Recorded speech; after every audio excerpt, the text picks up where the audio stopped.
Good morning, class. Okay, everybody please stand for our opening prayer to be led by Sam. Before you take your seats, please pick up pieces of papers and arrange your chairs.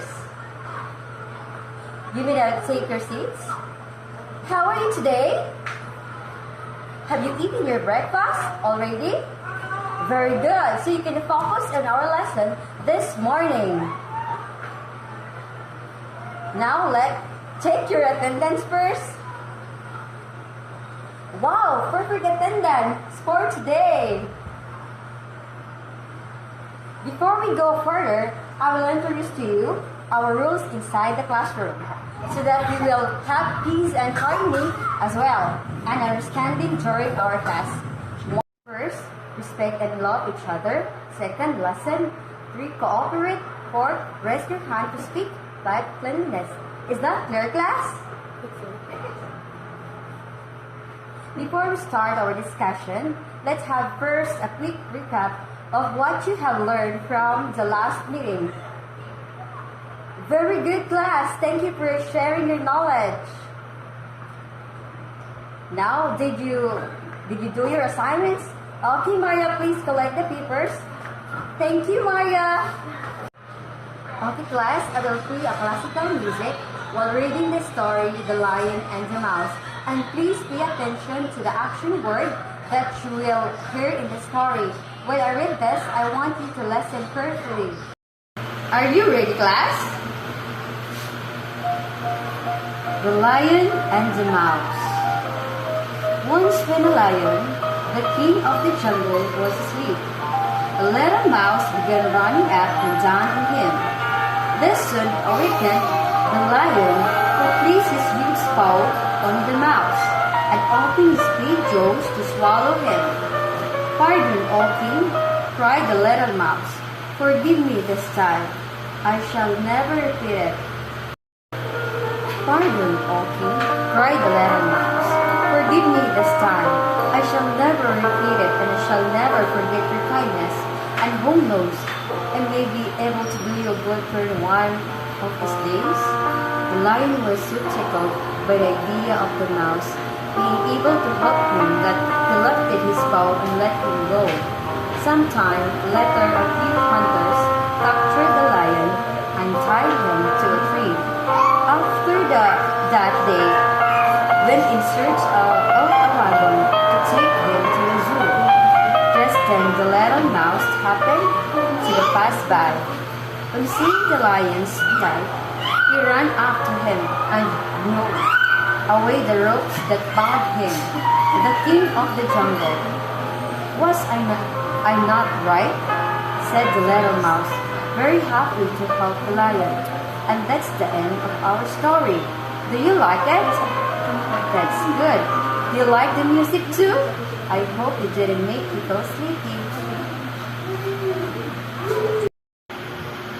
I will turn it off.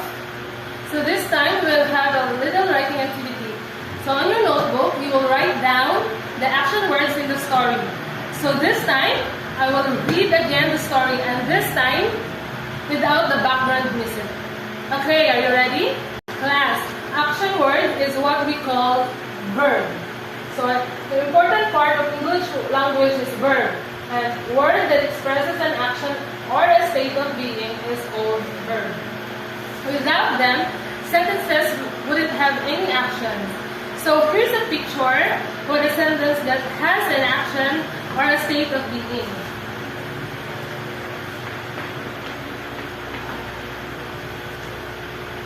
A verb is a word that expresses an action or a state of being. On this picture, she ironed her dress. So the verb here is iron. And in this picture, the state of being, she feels tired. And the verb here is feels. Most verbs provide key information about the subject of a sentence and are central to the sentence's predicate. Some verbs describe what action is being performed by the subject of the sentence. Whether a verb is literally performing the action in the sentence or merely linking the subject to to the rest of the information, they're always doing something. Verbs are the busy bodies of sentences that serves to bring the entire thought to completion. Some verbs describe what action is being performed by the subject of a sentence. The verb is the king in English. The shortest sentence contains a verb. Example is the word stop. The word stop is a sentence, actually. It has the verb and it has its subject. A verb is the part of sentence that tells us what the subject performs.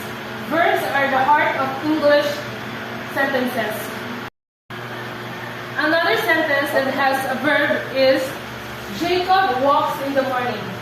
So, who can identify the verb in this first sentence? Yes, Kim. Okay, very good. So the second sentence, children play in the field. Yes, Dawn. Okay, very good. Class, remember that the action that the subject is doing is called verb. The subject usually comes before the verb. But there are sentences that have the subject coming after the verbs.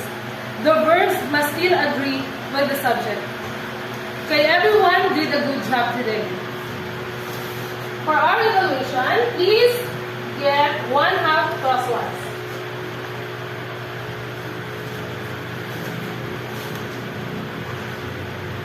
So in 1/2 crosswise, look back in the action words that you wrote down in your notebook and make a sentence out of it. I will give you 5 minutes only. Okay, pass your paper now.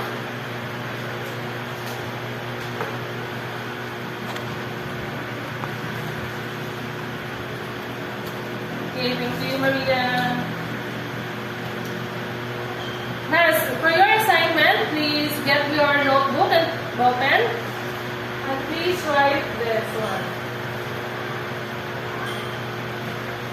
Okay, are you done? Okay. Do you have any questions, class? Okay, that's all for today. Please stand for our closing prayer to be led by Tom. Goodbye and see you next meeting. God bless everyone.